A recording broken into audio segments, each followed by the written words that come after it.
Hi, this is Carrie Sluiter with the Believers Business Center show, and we're not going to have Bill with us tonight on our show, but we have a reality therapist with us tonight, Mike Siver from Blue Seahorse, and so we're going to be talking tonight about the raising children and teaching them, training them up.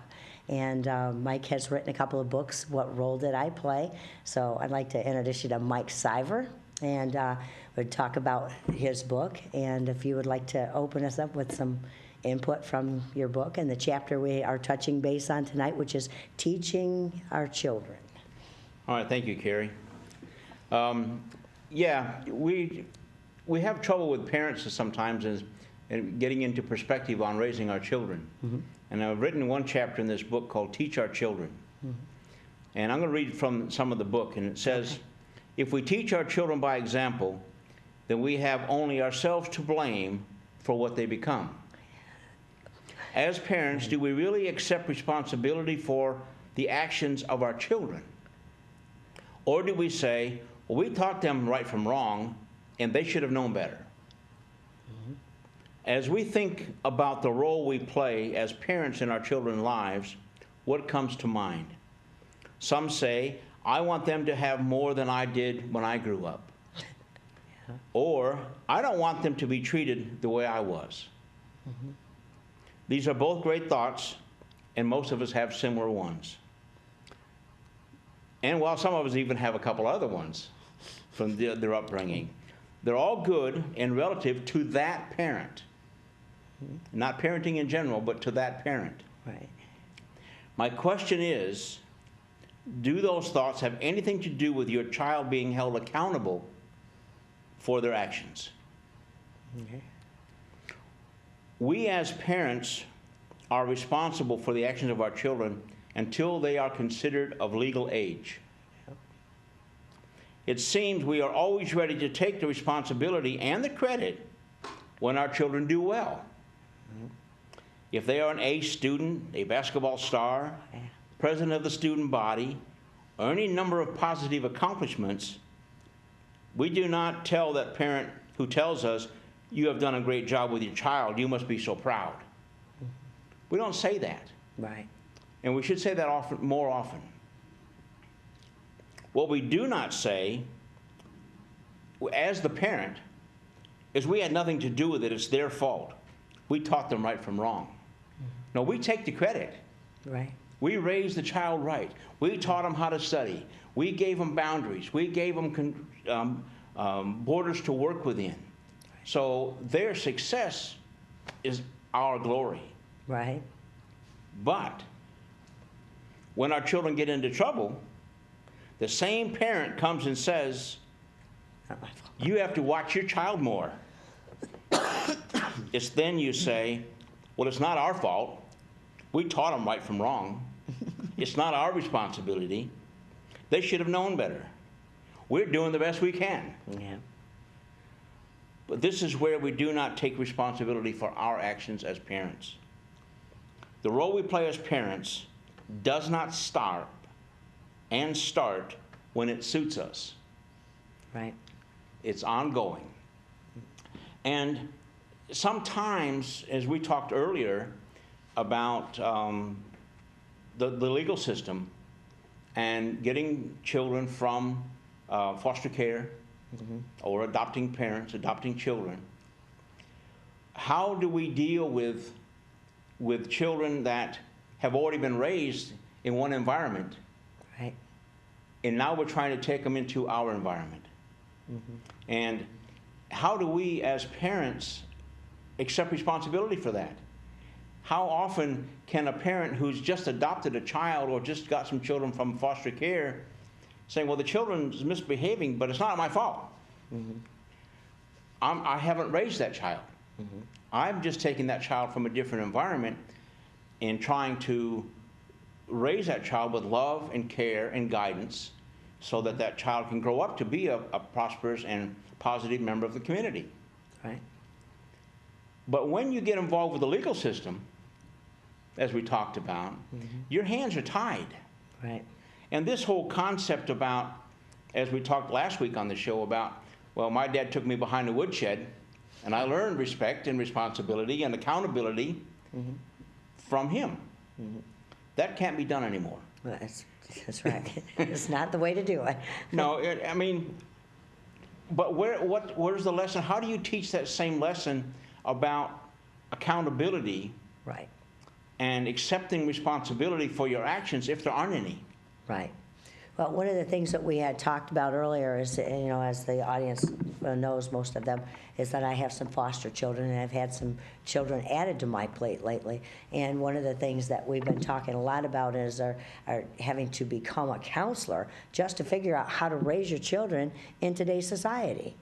We have a different age than our parents did. There's the computer age, there's technology, the system is involved in the parenting more than it was when we were younger. My dad didn't have to answer to a system that was on him. Well, in this day and time, how do you raise your children up and train them when you have to follow the guidelines and be on guard and play a role with the kids of trying to figure out how to raise those kids instead of just doing it. That's a big challenge in today's society. How do you know how to behave or how to train your kids or work with your children if you're in a grocery store and the kids are misbehaving? You see it all the time. Children misbehaving and acting up in the store, and the parent is guessing whether, should I correct them or should I not? Do I turn my head and act like I don't know them? Because you've got to answer to society for how you handle that situation. And it can be detrimental to the parent. But I think what the society and what we wanted to really kind of focus on tonight is, when the society is telling us how to do it, and they expect the result like we used to get, when like our parents got, because we had a respect and an attention. What can you use to get your children's attention to keep control of the situation without getting into that abusive situation, the abusive part, because you get accused of that just for grabbing a hold of your child and getting in their face. You can get called, and have CPS on you at that point. So my question is, how do you get around that? And that's, kind of a topic that we were talking about discussing tonight, is how do you get around that from the therapy standpoint or the counselor standpoint? And that's actually a really tough question. Yeah, it is. It is. It's a tough situation to be in. Because as I explained earlier, when you have a child of your own and you raise that child, that child's in your environment and has always been in your environment. Right, it's totally different. So right. when they grow up, they know right from wrong, they know what makes mom upset, they know what makes dad upset, and everybody learns to work together. Sometimes a little trial and error, but it works. When you bring another child into the family, or you don't have any of your own and you just adopt, or you marry into a family, and you have a husband that has children, so now you have stepchildren and adopted children and foster children. And that's what the world's full of. God bless people like that, 100%. But it's tough. It is. And we also know that there are foster parents and parents who adopt that are probably not very good parents and that are abusive. And they have been abusive. Right. And what the government, I think, has done to the detriment of good caring parents, right, is create rules and regulations so tough and so strong that it's almost impossible to do what you're talking about. Right. Because the first time you have a child that misbehaves in public, in a supermarket, in somewhere, you can't discipline that child. Right. Or if you can, the restrictions are so tight that the child learns pretty much, like we talked about that before. They can control the situation. We teach people how to treat us. Right. And yeah, it goes back on that too. It goes back on that. We're teaching them by our omission, by our lack of discipline, that they can get away with it. Right. And all they got to do is scream, and next thing you get arrested. Right. Yeah. Or you go, or the child gets taken away.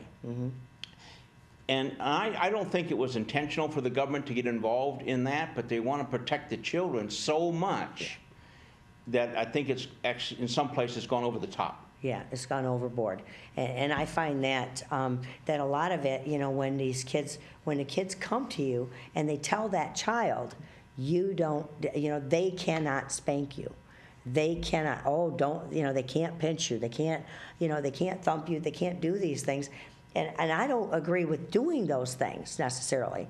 But when you tell the child they can't, the child is already going, okay, so I'm gonna stand in the corner. That's not. The child learns to keep you in, and they're controlling the situation. And that's what I'm finding as I'm trying to work with the system, and also with the people that are telling these kids, you're giving kids information. And I think the way I put it earlier with your associate from your business, from Blue Seahorse, a while ago is, it's like telling an adult, well, if you rob a bank, you're going to have to stand in that corner for an hour. If you rob the bank again, you're going to get 2 hours. If you go rob a bank again, you're going to get 3 hours. How many people would not try to rob a bank to try to get away with it if all you had to do is stand in a corner for 3 hours? So where do you find those guidelines and get the balance without becoming a counselor? And that's where the counselors and therapists are coming in nowadays, is to help the parents deal with and structure a system within the system that works for the individual child, so that we don't have the kids running the world and our lives, right? Well, that's where we trying. come in. That's why we need counselors, especially in today's world. We're trying to, Right. and that makes it that much more harder because of the rules and regulations they put on us. Right. And they put on the family. Right. Be careful what you say. Be careful what you do. You raise your voice at a certain time. If the child's a certain age, you can't do this or you can't do that. Those are all good things to protect the child. I fully understand that. I do too. Yeah. And it's tough to question that. The question becomes, is the cure worse than the disease? Yeah. So where do you go with that? And you don't have the time to learn, as we said, with natural children, you don't have the time to learn the personality of the child. And in your case, you've got a lot of children very fast. And it's really tough to learn each individual's personality and them to learn yours. And there's sibling rivalry that goes rampant in those situations, because they come from homes, in most cases, that they don't get the attention and love that the new parents are prepared to give them. So they fight over that. And then when they don't get that, what they think is firm, fair, and consistent, because their definition of firm, fair, and consistent is not the same as yours. Right. It won't be. So it takes so much time that they don't give you the time. Right. And they don't give the latitude that you may need to deal with a child that's out of control. And some children come from environments that they're out of control. And it's like we talked about last week on my show, that you take a child from a dysfunctional environment, and like the sponge, Right, yeah. that you put into some dirty water, the sponge is clean like a newborn baby until you put it in the water. Now the sponge is in dirty water, it's full of dirt. It's full of muddy water. Yeah. Like the child, when you put the child into a new home, or the sponge into a bowl of clean water, it doesn't clean the sponge, it dirties the water. Right. And a child is trying to create the environment in his new home that he can deal with. He knows how to deal with discipline or whatever happened in his other environment, whatever that might be. He knows how to deal with that because he did. So he can't deal with the flexibility of the new environment, or the love, or the lack of shouting, the lack of screaming, the lack of hitting. This is a nice place, and I don't know how to deal with that. Right. So I'll make it like my old one. I'll misbehave. I'll make the parents discipline me so I can deal with it. Right. And that's not enough training has gone into, a lot of times, the caseworkers either. Granted, they've gone through their schooling, they got their education, but they're sometimes they're textbook learning, trying to raise kids by a textbook. And that never works. It never works. It gives you a concept, gives you an idea, but if you are stringent on that and stick to that, the child is going to be out of control. and you're almost in a no-win situation in a lot of cases in the beginning. Now, in the end, you'll figure it out. Oh, I figured it out. You know, we'll figure it out together, and you'll have other counselors you're working with from the state and the county, and they'll help you get where you need to go. But in the meantime, it's really, really tough without the support that you need. Right. Well, one of the things that has puzzled me is I've gone through 2 adoption studies, my son being adopted, and they analyze and tear your world apart, ripping apart who you are, what you do, what you've done. Every moment of your life is under a magnifying glass, you know, and they talk to your other children. They've studied you before they even put a child in your care, or if you're raising a child, you know, and the result was great. My kids are great kids, you know, and all of a sudden you get these kids that have troubles, and now they want you to follow their rules and the way they do things, rather than trusting that the parent, you know, that the parent is, you've got a good result over here. We know you never had any charges brought against you. You've never had any situations with your children, and you've raised them. They turned out great. Let's just let them have it. We don't need to control their life. We don't need to have our hands in it trying to stir a pot. And I find that that's what I feel sometimes, is that other people are trying to tell me I have to do things their way and get the same result that I got with my kids. And it can't be done, because you don't have that same authority and knowing the children from the time they were so big. They don't know you, so there's a getting familiar with. And we're talking about foster children, or having other children that all of a sudden become disruptive. You know, all of a sudden you've got to figure out how to work with these kids and keep control of your life. And who wants 5 little kids running their life? I'm not going to. I'm not going to have 5 children running my life and my time. And sometimes the system keeps you from being able to have that control by letting the kids know, in this day and time, letting these kids know that the parents have no authority and no control, I think is a big part of the problem. It's not that you want to spank your kids or, you know, whip them or smack them around or anything, but just the kids knowing that you can't, or they can go and get you in trouble, takes away some type of respect in a lot of situations. I know a lot of parents are dealing with that right now. Well, what they don't look at is they do look at your history of raising your older children. That's done, Right. and that's proved out to be positive, and the children are fine, and they're doing what they need to do. Right. Now you have new younger children that the state has given you, and they don't give you that latitude to raise your children that have already been done successfully. Right. To raise the new ones the way that you know works, because you know it works. Right. What they have to do and what they've done, and I have to give them that respect, is that they've made a blanket policy, because they don't take time, they don't have time. And with the budget shortages and everything that's gone on today, doesn't mean that your children have to suffer because of that, but they do. Because the staff don't know each one of your children enough to say, well, this one you can do this with and this one you can't. Or this one you need to be a little stronger with than this one. They make a blanket policy. And it covers every single child, no matter if they're boy or girl, no matter how age. It's a blanket policy to keep, they think, those children safe. And it's all for short-term gains, not long-term gains. Right. And if they had the long-term vision instead of the short-term gain, if we can get these kids in this home, it's another, I hate to say another number, but it's another number that we've managed to get adopted into out of the system. We've taken these kids out of the system, put them into a home, and that makes us look good. I don't want to be as callous as that, but sometimes that's what it is numbers.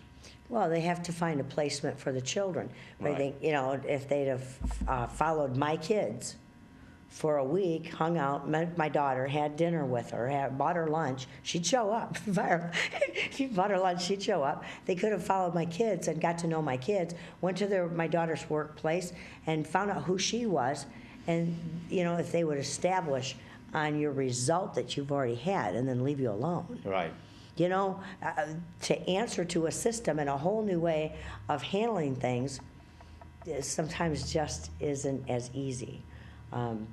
another part of that is even for those parents who do have a number of kids, where is the balance, and how do you keep the kids under control when the world and the schools and everyone in the system is saying, oh, they can't spank you. Yeah. They And can't hit you. Oh, do you have a bruise? Well, not that you would bruise your children, don't get me wrong, never, but that people are so on that. The public has made such a high preference on that, that it's to the kids, it's like, you can't hit me. You can't do anything about it. I'm not doing it. Then they become rebellious in a lot of situations. And they will, Yeah, because they know there's no consequences. Mm-hmm. And the simplistic part about it is, we all do what we do today because of reward and consequences. Mm-hmm. I go to work each day, and the consequences are I get a paycheck at the end of the week. Right. I mean, that's just the way it is. If I don't go to work, I don't get a paycheck. Kids need to have some kind of accountability and reward and consequences Right. for whatever happens. And that's being so controlled by the government now with children that you can't do that. Right. And it's not a bad system. And everybody knows you earn what you get. Right. You work for what you get. And yet kids don't have to get that responsibility. And the sad part about it is, when they're older, when they get 15, 16, 20 years old, and they've never had consequences, Right. when they finally get them, they're in shock. What, I still want to do this even though you told me I can't. I'm 17 years old now. Why am I failing school when I always got passed on anyway? Right. I might have had marginal grades or even failing, but I still got passed on because they Right. didn't want me to be the oldest kid in the class. Right. So I've been there, trust me. You get passed on. Yeah. Well, there's no consequences for being lazy. There's no consequences for not studying. Right. There aren't any Well, consequences. what consequences can you do if, like I said, the corner isn't working, or you're taking away the Nintendo? Well, they get better for a minute, and there's no consequence. It's more of the authority figure to me.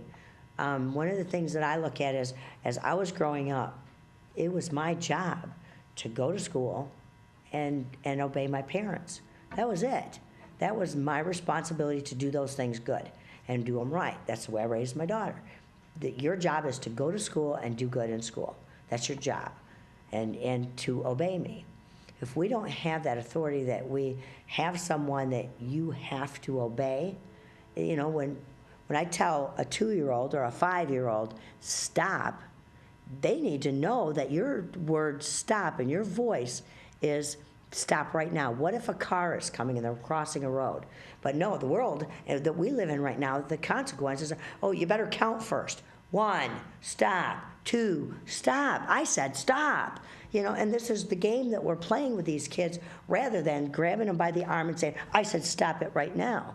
It's the authority and the respect that the child has for you. And I think that is a big part of what is the boundary line and the borderline of, is this abuse? Should it be questioned? That the parents have that kind of authority. We're so concerned as parents to grab them by the arm. Well, then that becomes, and I'm not talking about ripping them around, but I'm talking about being able to snatch them by the arm and say, I said stop it right now, or stop, because it's our job to protect those kids. The other side of that is, these kids aren't taught and aren't forced to respect us that way, that we have that kind of control with our voice and our command. I said stop it, or I will get you. I will bat your bottom. And kids respect that. They learn to respect your authority and your voice.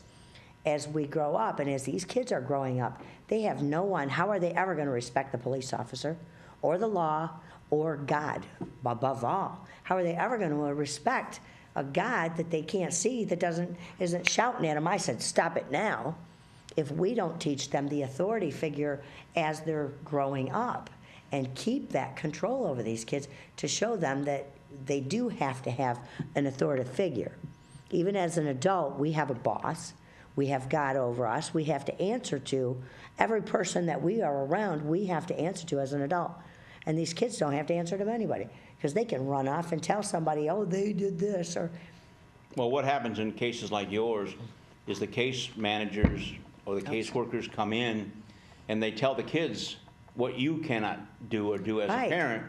And what they've done, and some of them may not even realize they've done it, is they've now assumed the authority right. of the family. And Right. they've taken it away from you. They've devalued you completely as a parent. Yep. And they've now given themselves the authority over the children. Right. And the children know that. Yeah, the children know that, well, you can't do anything. I don't want to. The minute they tell them, they come in and tell these kids or tell any kids that you can go and get them in trouble, it doesn't make sense to me that the system is so set on dealing with the children and teaching these children, giving them that kind of information. It's like telling an adult, all we're going to give you is time out in a corner for an hour, and you might get there 2 hours if you rob the bank twice. I mean, it's no different to these kids. Or I'm going to take away your Nintendo. There's reward and there's consequences, but the consequences aren't meeting the choices that they're making. And it's kind of like, where is the degree of sin or the degree of wrong? And what is the degree of punishment, or I don't say punishment, I use that word lightly, the degree of repercussions, if you will. Right. How can you balance those according to what they're doing? Well, what we talked about the other day on one of the other shows was the 3 warning system. Is all you're doing is teaching children they have to wait 3 times. Yeah, I mentioned that. They don't have Counting. to do I it the said first no. time because nothing's going to happen. Right. They don't have to do it the second time because nothing's going to happen. So you've taught them as they grow up that 3 warnings is what they don't have to do anything Right. for 3 times. Now, Criminals that may same work way. in the home, but it's a responsible job, and you destroy some equipment. 3 times you're done. One time you're done. Yeah, exactly. You can't. But it's break. not working in the homes, Mike, because it's obvious. Look at our world today and the homes and the troubles, the troubled teens, the youth programs, the lack of control the parents have, the marriage breakups. If you don't have control of your home and it's not running smooth, it's not a fun place to be. No, So you get lack of control and dysfunction in the families based on the 3, teaching them that, okay, you can get 3 times. First time you're going to the corner, second time. And the world has become that. Well, it has, and it's harder to bring back because there aren't any boundaries. Right, and since we can't bring it back, we need to find ways to work within the perimeters and finding ways to control these children and, counseling them and working with them, in a new world. And it's new boundaries have to be established. They have to be set, and they can only work on time frames because that's all you have is time. Time and consequences, or time and reward, or Right. reward and no reward, and all the different systems that are out there to try and have the child understand that he should do this in order to get this, and my life will be so much easier. And you're in your situation, you're controlled by the government again. It's a battle for control of your own household, though, and you're working with children. You're counseling with children to get there. So, It's time. okay. Well, we're going to have to wind this up for this Yeah. show. Yeah. So, Okay. Well, we want to thank you for being here on our show, and we'll have a blessed week, everyone. And thanks for joining us. and See thank you for next inviting week. me, Carrie. Yeah. Yep. See you next week. God bless.